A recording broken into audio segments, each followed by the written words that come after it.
You don't belong here. Move." Those 6 words, spat with venom in the quiet luxury of a first-class cabin, started a chain reaction that would bring a billion-dollar airline to its knees. It was supposed to be a routine flight from New York to London, champagne, reclining seats, and silence. But when a wealthy socialite decided that Dr. Nerissa Caldwell didn't look the part of a luxury traveler, she didn't just insult a passenger, she woke a sleeping giant. Watch closely, because what happens to the crew who sided with the bully will make you believe in karma again. You won't believe who the woman in the hoodie really was. The recycled air inside JFK's Terminal 4 always carried a specific scent, a mix of expensive, duty-free perfume, roasted coffee, and the metallic tang of high anxiety. For Dr. Nerissa Caldwell, however, it smelled like exhaustion. She adjusted the strap of her worn leather messenger bag, her fingers brushing against the fabric of her oversized, charcoal gray hoodie. It was comfortable, nondescript, and exactly what she needed after a 72-hour shift that had redefined the limits of human endurance. She wasn't dressed for the red carpet. She was dressed for sleep. Nerissa moved through the priority boarding lane with the slow, deliberate gait of someone who had nothing left to prove. The gate agent, a young man named Kevin with tired eyes, glanced at her boarding pass, then at her face, and finally at her attire. He paused.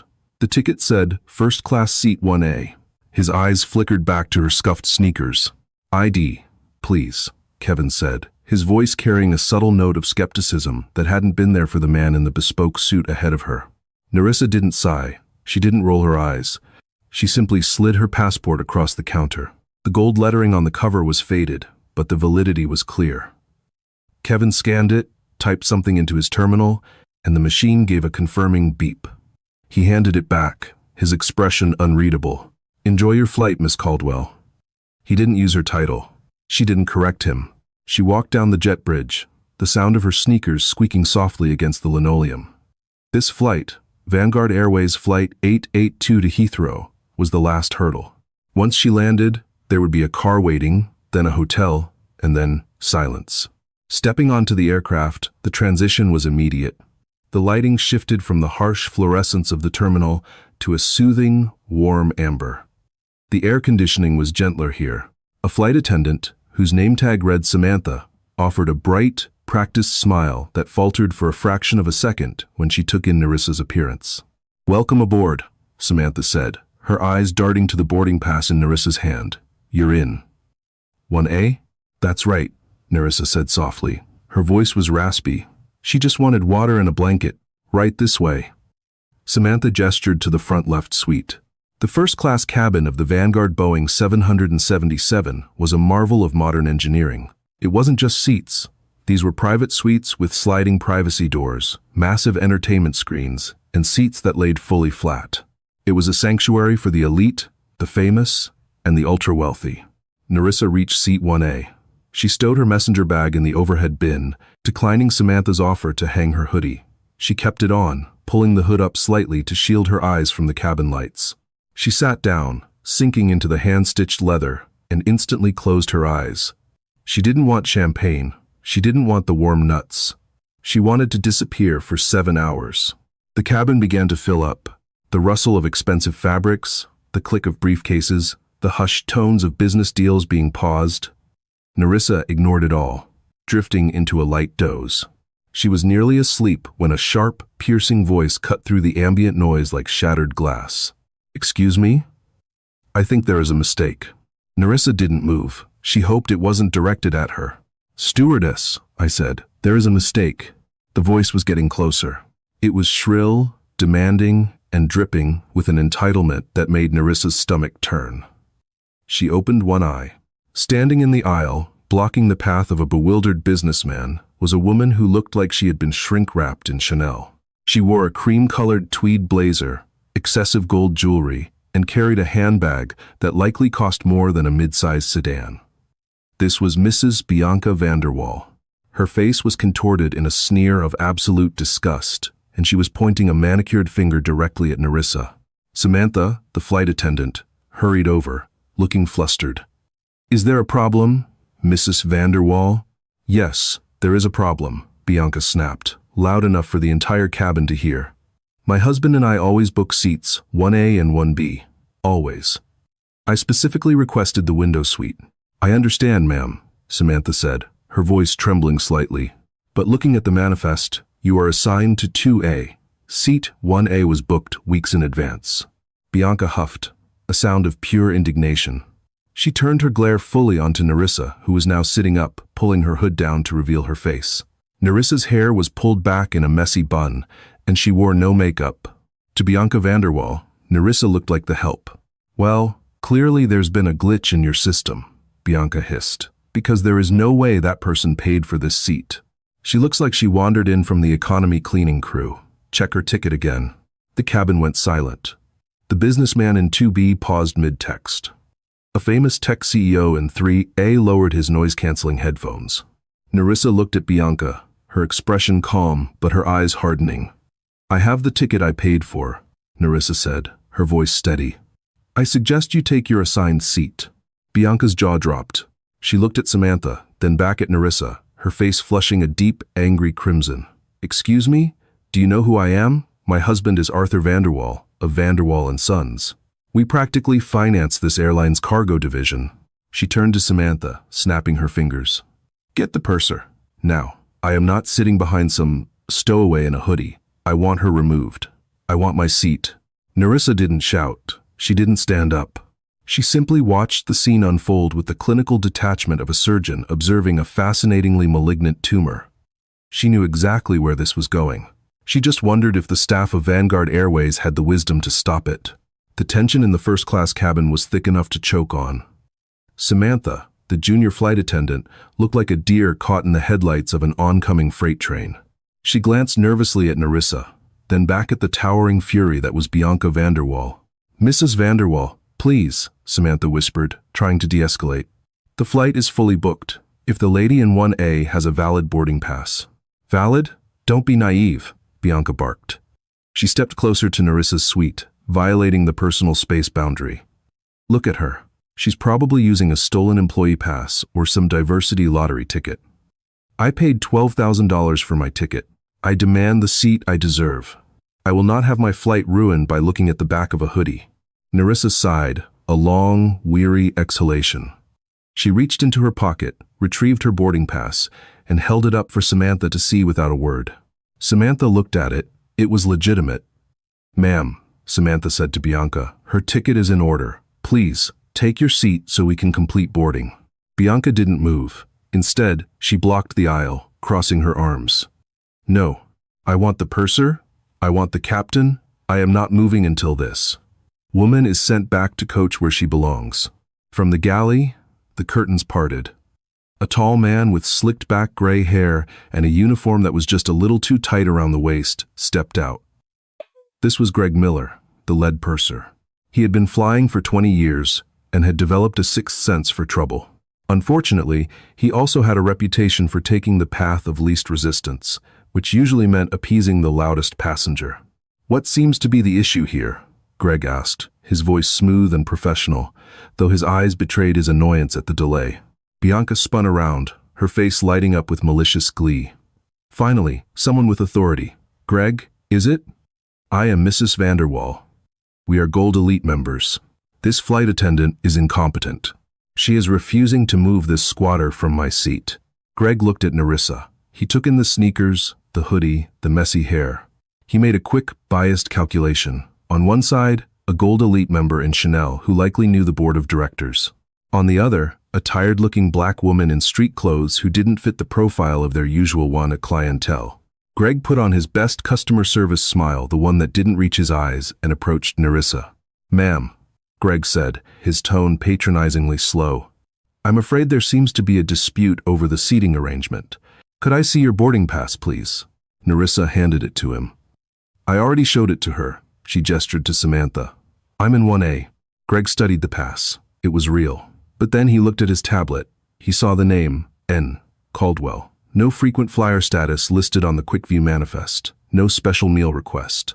Just a last-minute, full fare booking. I see, Greg said. He lowered his voice, leaning in. Look, Miss Caldwell. We have a situation. Mrs. Vanderwall is a very frequent flyer with us. We seem to have a double booking issue regarding the preference of seats. I can't force you to move, strictly speaking. But what? Nerissa asked, her voice cooling by 10 degrees. But it would make things much smoother if you would agree to swap, Greg said.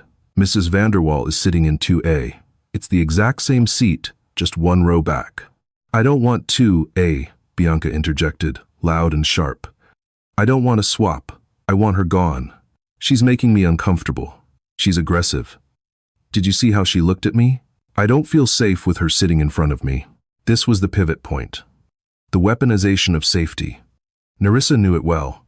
It was a dog whistle used to mobilize authority figures against people who looked like her. Greg stiffened. The word safe triggered specific protocols. Aggressive? He asked Bianca. Yes, she threatened me.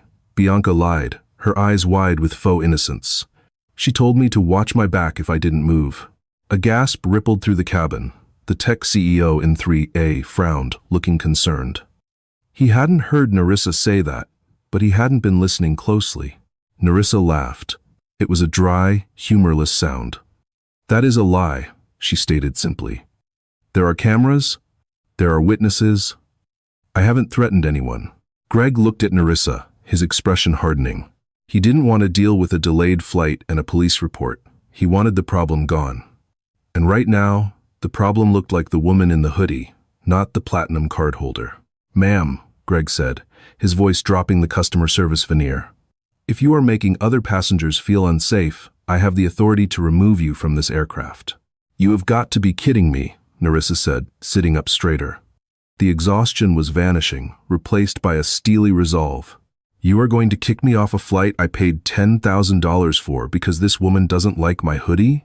It's not about the hoodie, Greg lied smoothly. It's about your behavior. You are being disruptive. I am sitting, Nerissa said. She is the one shouting. I am not shouting.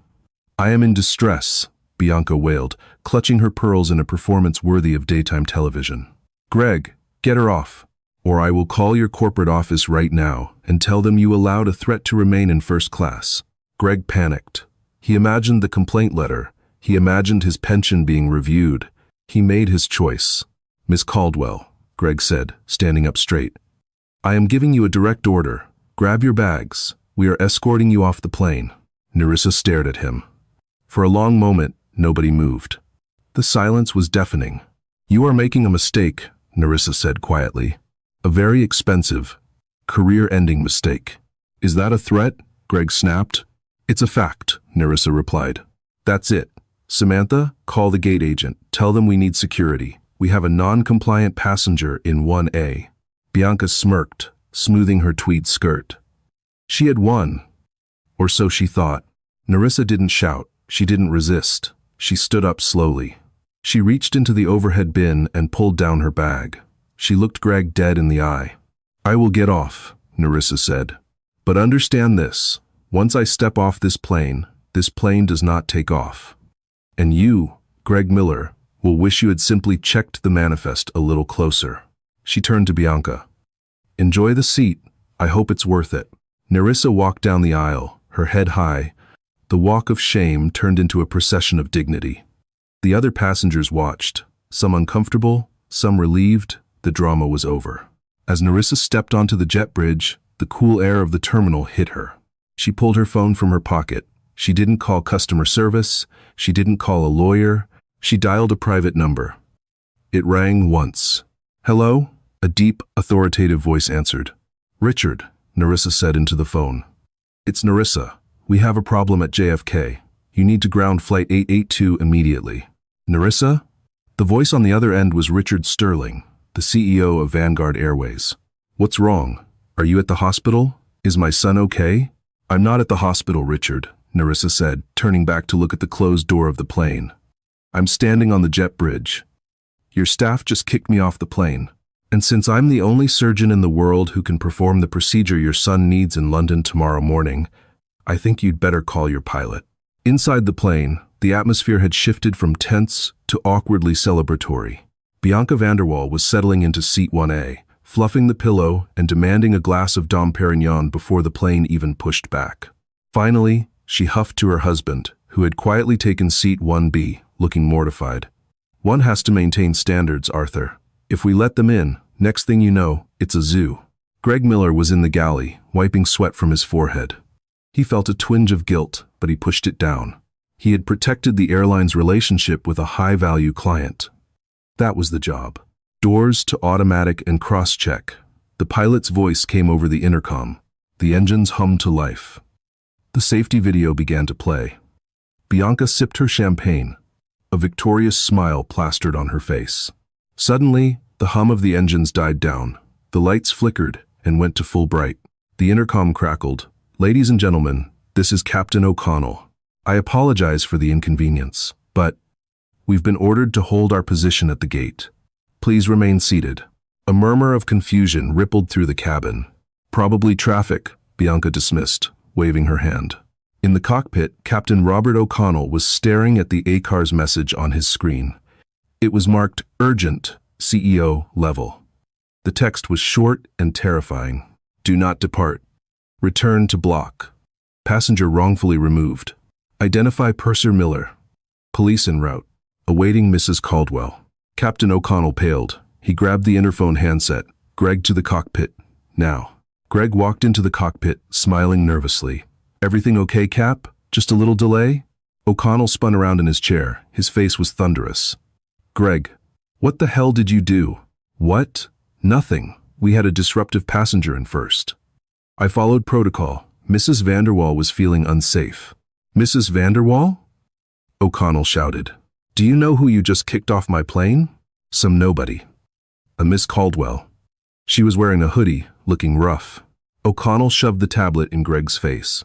"That nobody is Dr. Nerissa Caldwell, the chief of pediatric neurosurgery at Johns Hopkins. She is flying to London on a compassionate emergency charter paid for by Richard Sterling to operate on Sterling's 6-year-old son who has a rare brain aneurysm. The boss chartered this seat personally for her because the medical jet had a mechanical failure." Greg's blood ran cold. The color drained from his face so fast he looked like a ghost. "The CEO?" Greg whispered. "Yes, the CEO," O'Connell yelled. "Sterling is on the phone with the tower right now. He is screaming. He said if that doctor isn't back on this plane in 5 minutes with an apology that begs forgiveness, every single person involved in her removal is fired before the wheels leave the tarmac." Greg felt his knees buckle. "Fix it," O'Connell hissed. "Go out there, get the gate agent to bring her back, and move that entitled witch out of seat 1A. I don't care if she's the Queen of England. Move her." Greg Miller stood outside the cockpit door, his hand trembling as it rested on the latch. He took a breath that shuddered in his lungs. In his 20 years of flying, he had handled drunk passengers, medical emergencies, and severe turbulence, but he had never felt fear like this. It was the cold, hollow dread of a man watching his life implode in slow motion. He looked out at the cabin. It was a tableau of peaceful luxury. The soft jazz was playing again. The lighting was that perfect, calming violet hue.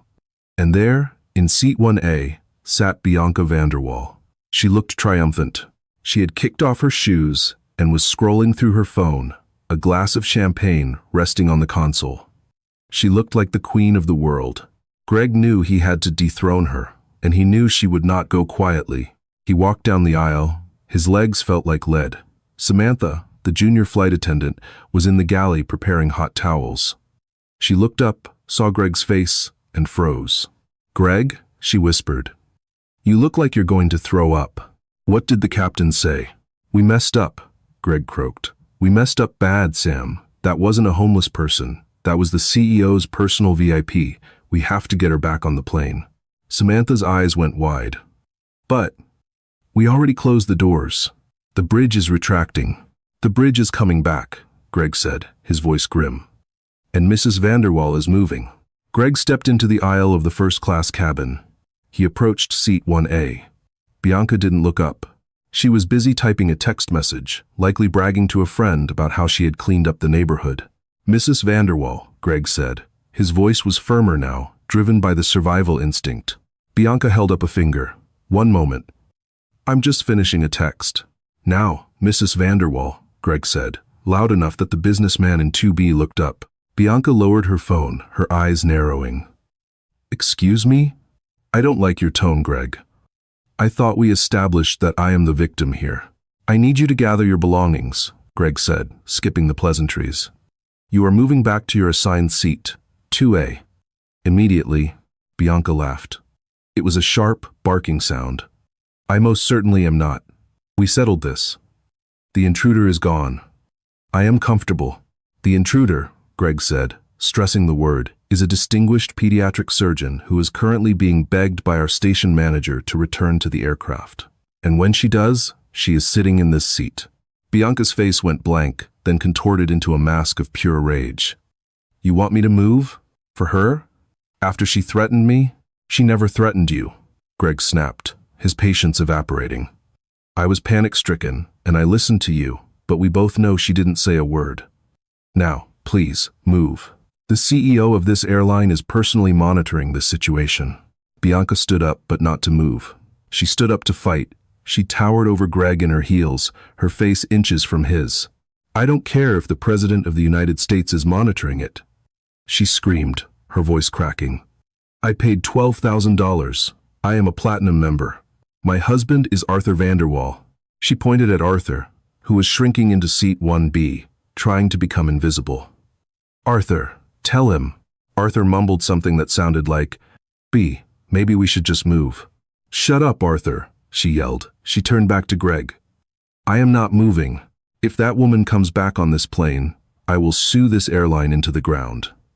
I will have your job. I will have your license. The cabin was dead silent. Every single passenger was watching.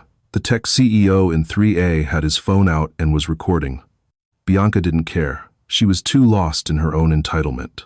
Mrs. Vanderwall, Greg said, his voice dropping to a dangerous whisper. You are delaying a medical emergency flight. If you do not vacate this seat in 10 seconds, I will have Port Authority police drag you out of it, and unlike Miss Caldwell, you will not be walking off. You will be carried. Bianca gasped. You wouldn't dare. Try me, Greg said. 1.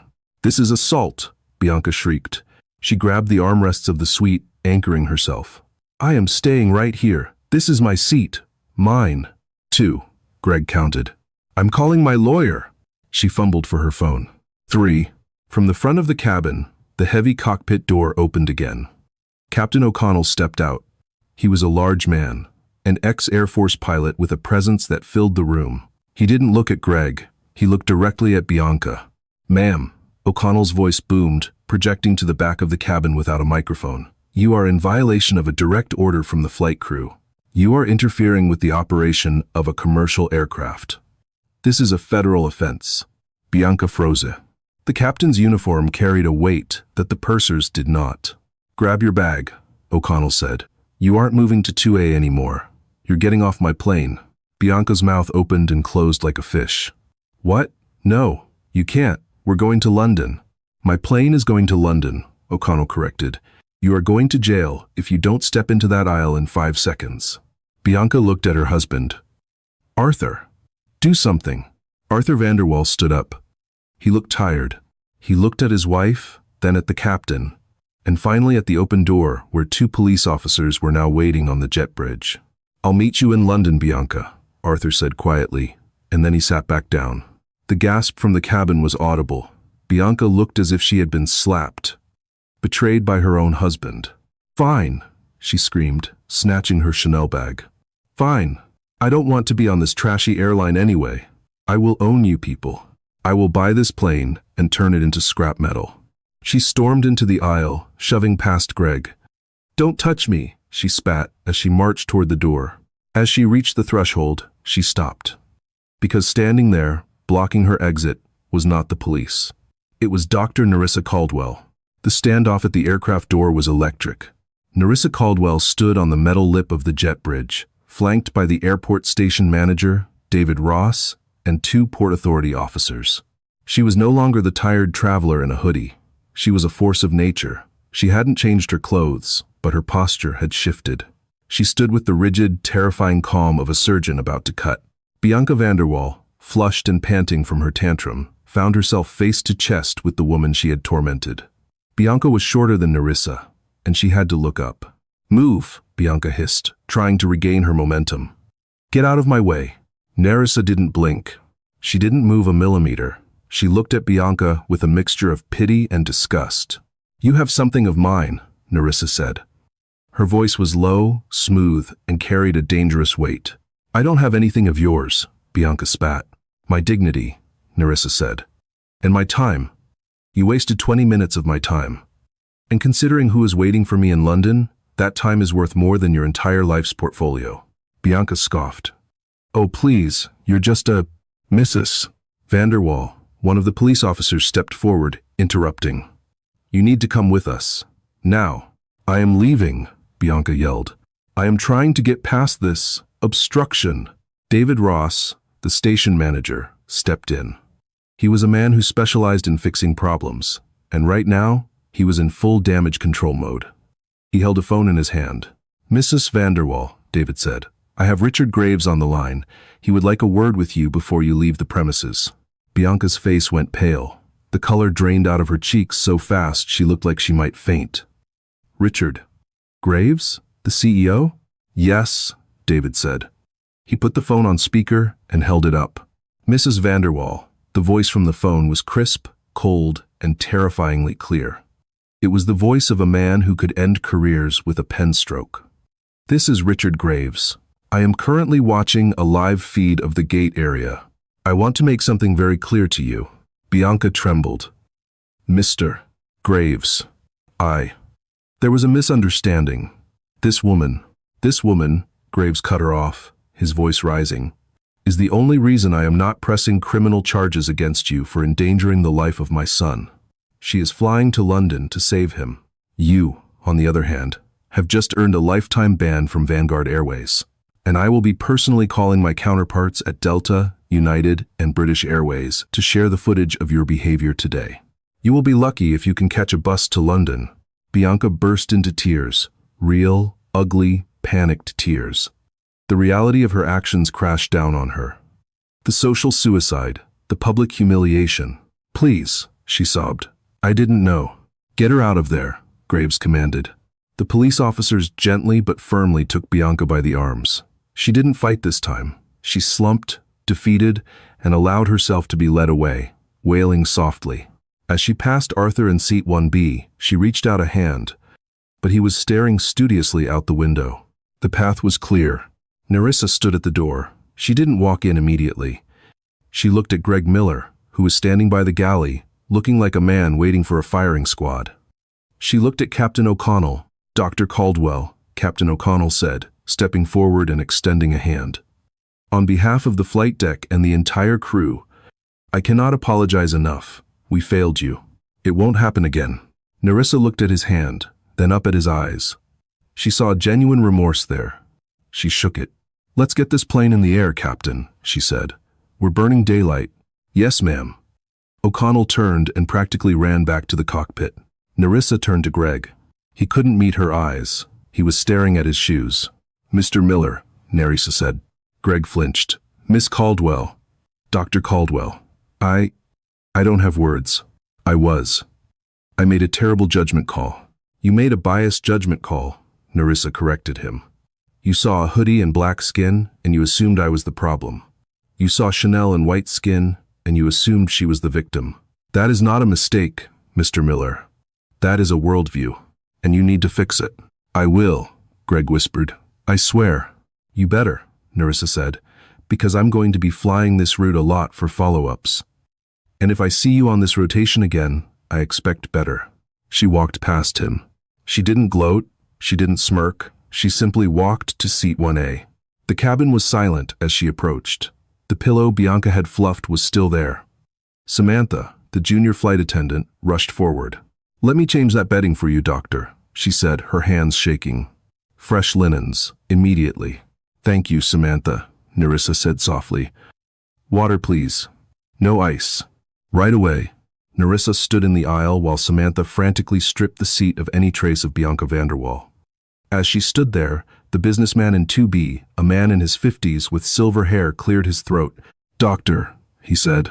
Nerissa turned. He paused. "I should have said something. When she was yelling at you, I knew it was wrong. I didn't want to get involved. I'm sorry." Nerissa looked at him. It was a common refrain. The silence of good people. Next time, speak up, Nerissa said. It's free. She sat down in the freshly made seat 1A. It was soft, it was private, but the air in the cabin still felt charged. The plane pushed back from the gate. The safety video played, but the atmosphere was different now. The hierarchy had been inverted. The woman in the hoodie was now the most powerful person on the plane. As they taxied to the runway, Nerissa's phone buzzed. It was a text from Richard Graves. Thank you for getting back on. I know how angry you must be. Arthur Vanderwall just emailed me from the plane. He wants to pay for your hospital wing's new MRI machine as an apology. I told him to add a 0. Nerissa allowed herself a small, tired smile. She put the phone away, reclined the seat, and pulled her hood up. The engines roared, pressing her back into the leather. They were airborne. But the drama wasn't over. Flight 882 was a long haul. And 7 hours over the Atlantic is a long time to be trapped in a metal tube with a cabin crew that is terrified of you, and a husband who just watched his wife get arrested. About 2 hours into the flight, when the cabin lights were dimmed and most passengers were sleeping, Arthur Vanderwall stood up. He held a glass of whiskey in his hand, his balance unsteady. He looked at the privacy divider between 1B and 1A. He knocked on the wall. Nerissa was awake, reading patient files on her tablet. She lowered the screen. Yes? Arthur leaned over the divider. He looked broken. Dr. Caldwell? Mr. Vanderwall, Nerissa acknowledged. I need to ask you something, Arthur said, his voice slurring slightly. My wife, she's a difficult woman, but she's never been arrested. Do you think Graves was serious about the ban? Nerissa took off her reading glasses. She looked at this man, a titan of industry who had been reduced to a messenger boy for his bully of a wife. Mr. Graves doesn't bluff, Nerissa said. And frankly, Mr. Vanderwall, neither do I. Your wife assaulted a crew member and delayed a medical mission. If I were you, I'd be less worried about her airline status and more worried about the PR storm that's going to hit your company when we land. Arthur paled. The PR storm? We live in a digital age, Arthur, Nerissa said, gesturing to the sleeping passengers. Do you really think nobody recorded that? Arthur sank back into his seat, the realization hitting him like a physical blow. He hadn't thought about the cameras. Nerissa turned back to her files. The turbulence was just beginning. The cabin was dark, save for the soft blue glow of the aisle markers and the reading light above Nerissa's seat. 4 hours had passed since the incident at the gate. Most passengers were asleep, lulled by the steady drone of the engines and the comfort of their lie-flat beds. Nerissa wasn't sleeping. She was reviewing the angiograms of Leo Graves, the 6-year-old boy waiting for her in London. The vessel's structure was complex, a ticking time bomb in the child's brain. She needed to be sharp. She needed to be perfect. Across the aisle, in seat 1B, Arthur Vanderwall was not sleeping either. He was unraveling. He had consumed 3 scotches in quick succession. The humiliation of the gate incident was gnawing at him, but it was the fear of the future that was truly consuming him. He knew his wife. Bianca was vindictive, but she was also his connection to high society. Without her social maneuvering, he was just a boring logistics CEO. But now she was a radioactive pariah. Arthur stared at Nerissa. She was the architect of his current misery, yet she sat there with a calm dignity that infuriated him. He felt a sudden, irrational need to fix it. To make it go away, he stood up, swaying slightly. The turbulence bumped the plane, and he grabbed the overhead bin for support. He stumbled into Nerissa's suite, violating the unwritten rule of first-class privacy. Dr. Caldwell, Arthur slurred. Nerissa didn't look up from her tablet immediately. She finished reading a paragraph, then slowly removed her glasses. Mr. Vanderwall, go back to your seat. I can fix this, Arthur whispered, leaning in, his breath reeking of expensive scotch and fear. I can make it right. How much? How much to tell Graves it was a misunderstanding? How much to drop the narrative? Nerissa looked at him with icy disbelief. You think you can buy me? Everyone has a price, Arthur said, reaching for his wallet. 50K? 100K? Cash, wire, whatever. Just tell them Bianca was having a medical episode. Say you overreacted. Please. If this gets out, the board will kill me. Nerissa stood up. She was shorter than him, but in that moment, she looked 10 feet tall. My price, Mr. Vanderwall, is a successful craniotomy on a 6-year-old boy. Something your wife almost prevented. Your money is useless here. And frankly, it's insulting. You listen to me, Arthur began, his face flushing red. He raised a hand, not to strike, but to emphasize his point. Suddenly, Arthur's eyes went wide. The color drained from his face instantly, replaced by a sickly, gray pallor. His hand clutched at his chest, his fingers digging into the fabric of his shirt.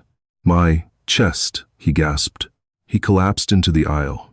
The thud was heavy and sickening. "Mr. Vanderwall." Nerissa was moving before he hit the floor. Greg Miller, who had been dozing in the galley jump seat, jerked awake at the sound. He ran down the aisle, saw Arthur writhing on the floor, and froze. Panic, his old friend, returned. "Oh God," Greg stammered. Is he dying? Get the medical kit." Nerissa barked. The command cracked like a whip, cutting through Greg's paralysis. "Now, and bring the oxygen." Greg scrambled back to the galley. The commotion woke the cabin. People were peering over their dividers. The tech CEO in 3A stood up. "Do you need help?" "Stay back," Nerissa ordered, her fingers pressing into Arthur's neck, checking for a pulse. It was thready, erratic. He was sweating profusely, diaphoresis. A classic myocardial infarction. Arthur looked up at her, his eyes filled with terror. He was gripping her arm with a strength born of desperation. The man who had silently condoned his wife's racism was now clinging to the target of that racism as his only lifeline. "Help me," Arthur wheezed. "Please, don't let me die." "I'm not going to let you die, Arthur," Nerissa said, her voice shifting from commander to healer. "Breathe. I need you to focus on my voice." Greg returned with the red medical bag. He dropped it next to Nerissa, his hands shaking so hard he couldn't open the zipper. "Get out of the way," Nerissa said, shoving his hands aside. She ripped the kit open. She grabbed the stethoscope, the blood pressure cuff, and a packet of aspirin. "Chew this," she ordered Arthur, shoving the aspirin into his mouth. "Greg, get the captain on the phone. Tell him we have a suspected cardiac event. We need priority landing clearance and paramedics on the tarmac in London. Go." Greg ran to the interphone. Nerissa worked with the efficiency of a machine. She hooked Arthur up to the portable defibrillator monitor to check his rhythm. Is it bad?" Arthur gasped, tears streaming down his face. "You're having a heart attack, Arthur," Nerissa said calmly, "but you are lucky. You are sitting next to a doctor, and I am very, very good at my job." She administered nitroglycerin from the kit. She monitored his vitals. She held his hand, not as a friend, but as a lifeline. For the next 3 hours, the dynamic of the plane was absolute. There were no Gold Elite members. There were no CEOs. There was only Dr. Nerissa Caldwell, keeping Arthur Vanderwall alive by sheer force of will and medical expertise. Greg Miller watched from the galley, shame burning in his gut. He realized, with a clarity that made him nauseous, that if he had successfully kicked her off the plane, Arthur Vanderwall would be a corpse in seat 1B right now. He had almost killed a passenger by trying to please a bully. The descent into London Heathrow was not the smooth, champagne-laced arrival that the passengers of Vanguard Airways Flight 882 had anticipated. The cabin, usually a hive of gathering belongings and putting on shoes, was filled with a heavy, respectful silence. Outside the reinforced windows, the London sky was a bruising shade of charcoal, weeping a steady, gray rain that streaked horizontally against the glass. As the massive Boeing 777 thundered onto the tarmac, the reverse thrusters roared like a waking dragon, shuddering the frame as the aircraft braked hard. "Ladies and gentlemen," Captain O'Connell's voice crackled over the intercom. He sounded drained, the fatigue of the flight compounded by the emotional weight of the last 7 hours. "We have a critical medical emergency on board. I must ask that you all remain seated, with your seatbelts fastened and the aisles completely clear. Paramedics will be boarding immediately upon block arrival." The plane didn't head to a gate. It taxied rapidly to a remote stand, far away from the prying eyes of the terminal windows. Before the engines had even fully spooled down to their resting whine, the forward port door was thrown open. The cool, damp English air rushed into the cabin, smelling of jet fuel and wet pavement.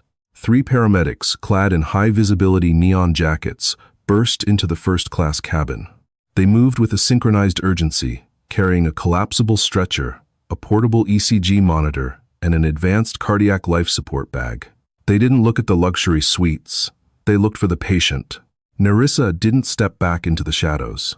She didn't yield space until she was sure the transition of care was flawless. She stood by Arthur Vanderwall's side, her hand resting briefly on his shoulder, a gesture of reassurance for the man who had watched his wife abuse her only hours prior. Male, 58. Nerissa briefed the lead paramedic, her voice cutting through the ambient noise with surgical precision. Suspected acute myocardial infarction. Onset of symptoms approximately 3 hours ago. Presenting with crushing substernal chest pain, diaphoresis, and radiation to the left arm. BP was 180/110. Now stabilized at 140/90 after sublingual nitroglycerin and 325 milligrams of aspirin. Sinus tachycardia on the monitor. He is conscious, oriented, but exhausted. The lead paramedic, a burly man with kind eyes, paused for a fraction of a second, impressed by the rapid-fire, perfect handover. He looked at Nerissa's hoodie, then at the medical kit scattered around her, and nodded. "Copy that, doctor. Excellent work. We'll take it from here." They worked quickly to transfer Arthur from the lie-flat seat to the stretcher. As they secured the straps across his chest, Arthur turned his head. His face was pale, the color of old parchment, and sweat matted his silver hair to his forehead.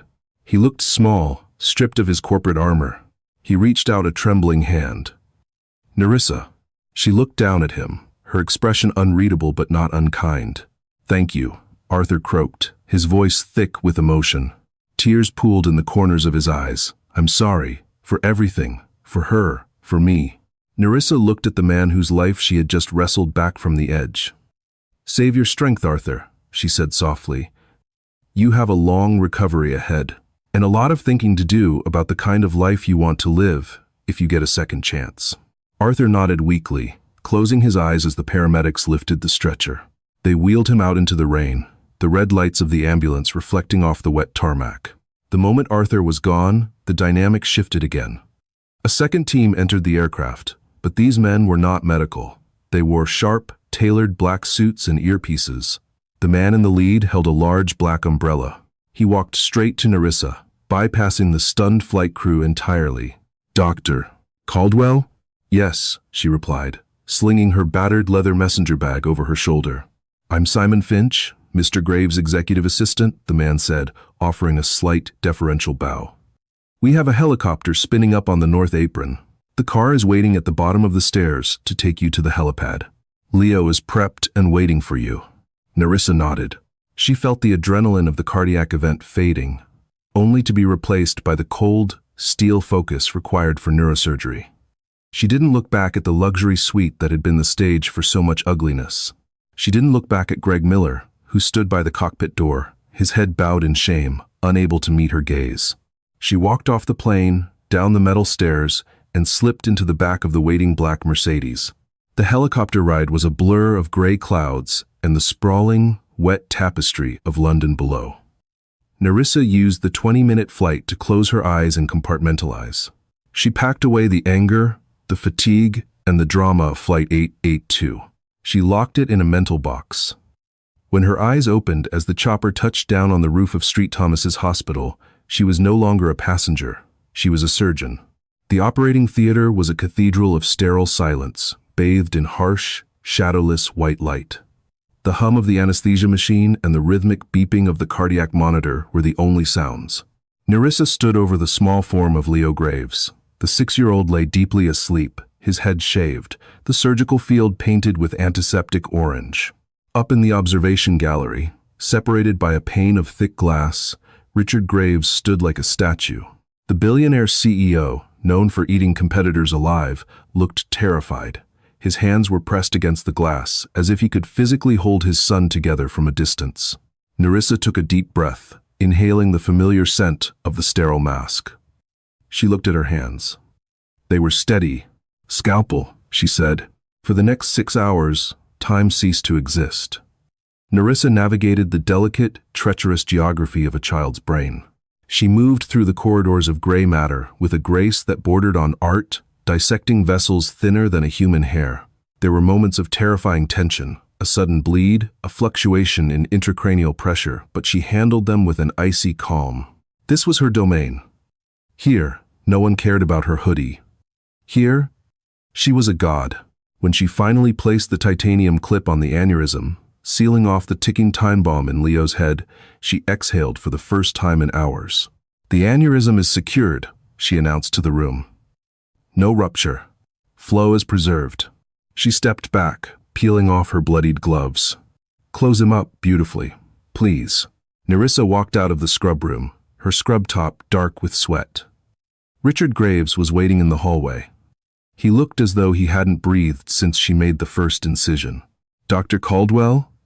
His voice was a whisper. "He's going to be fine, Richard," Nerissa said, leaning against the cool wall, the exhaustion finally hitting her like a physical blow. "I got it all. No damage to the surrounding tissue. He'll wake up tomorrow, asking for ice cream." Richard Graves, a man worth billions, broke down. He collapsed forward, wrapping his arms around Nerissa in a desperate, uncharacteristic hug, sobbing into her scrubs. "Thank you," he wept. "Thank you. I don't know how I can ever repay you. You saved my world." Nerissa patted his back awkwardly. "You can start," she said, her voice raspy, "by making sure your airline remembers that every passenger is a human being first, and a ticket number second." Richard pulled back, wiping his eyes, his face setting into a hard line of determination. "Done," he vowed. "Consider it done." While Nerissa slept the sleep of the dead in a hotel suite overlooking the Thames, the karma that hit the Vanderwalls was not a subtle wave. It was a tsunami. The tech CEO in seat 3A had not been idle. The video of the confrontation at JFK had been uploaded before the plane even landed. He titled it simply, "Gold Elite Karen Tries to Kick Life-Saving Surgeon Off Plane." By the time the sun rose over London, the video had 40 million views. The world saw Bianca Vanderwall in high definition. They saw the finger-pointing, the sneering, the sheer, unfiltered entitlement. They heard her voice, shrill and cruel. And then, they saw the context. The hoodie woman was the chief of pediatric neurosurgery at Johns Hopkins, en route to save a child. The internet did what it does best. It mobilized. Vanderwall and Sons Logistics saw its reputation incinerated in real time. Their Google reviews plummeted to 1 star within hours. Major clients, seeing the radioactive toxicity of the brand, issued public statements canceling contracts. The hashtag number Boycott Vanderwall trended at #1 globally, displacing major political news. But the final blow came from inside the house. 3 days after the flight, Arthur Vanderwall released a statement. It wasn't a PR-sanctioned corporate apology. It was personal. Written from his hospital bed in the cardiac ward. "My behavior, and the behavior of my wife, on Flight 882 was inexcusable. Dr. Caldwell not only showed immense dignity in the face of our ignorance, but subsequently saved my life when I suffered a heart attack mid-flight. I stood by while she was mistreated, and she responded by keeping my heart beating. I owe her a debt I can never repay. Effective immediately, I am stepping down as CEO of Vanderwall Logistics. Furthermore, I have filed for divorce. I can no longer be associated with the values my wife displayed that day, nor can I live with my own complicity in them." Bianca Vanderwall was left with nothing. No husband to hide behind, no status to wield. She became a social pariah, barred from the charity galas and country clubs that defined her existence. She was left alone in a silent house, a prisoner of her own arrogance. Richard Graves kept his word, and his justice was poetic. Greg Miller was not fired. That would have been too easy, a simple severance of ties. Instead, Richard wanted him to learn. Greg was stripped of his wings, his purser title, and his seniority. He was reassigned to the lost luggage claim desk at JFK, the most stressful, thankless job in the entire airport ecosystem. Every day, Greg stood behind a counter, facing angry, tired, and desperate people. He had to listen, he had to empathize, and he had to serve. It was a daily, grinding lesson in humility, a constant reminder of the day he judged a book by its cover. As for Dr. Nerissa Caldwell, a week later, she returned to the hospital in Baltimore. She was ready to get back to the routine, to the quiet work of healing. But when she walked into the lobby, she stopped. Waiting for her was a construction crew and a rendering of a new building. The Caldwell Pediatric Neurology Center.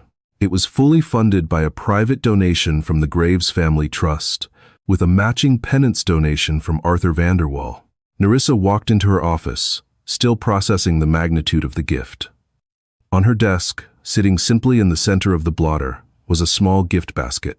Inside was a bottle of sparkling water, a bag of warm macadamia nuts, and a sleek, black metal card. It was a bespoke Vanguard status card, the only one of its kind. Beside it lay a handwritten note from Richard Graves. Seat 1A is yours, forever. On any flight, any time, no hoodie required. Nerissa picked up the card, feeling its cool weight in her hand. She allowed herself a small, tired smile.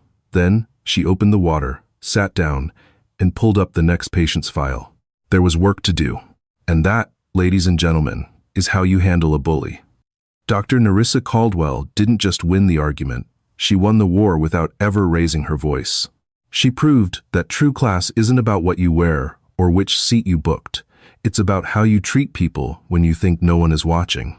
Bianca Vanderwall learned the hard way that when you try to push someone down, you might just be pushing away the only hand that can save you. If you enjoyed this story of instant karma and justice, please smash that like button. It really helps the channel grow. Share this video with someone who needs a reminder that character always counts. And don't forget to subscribe and hit the bell icon so you never miss a story. What would you have done if you were in Nerissa's shoes? Let me know in the comments below. See you in the next one.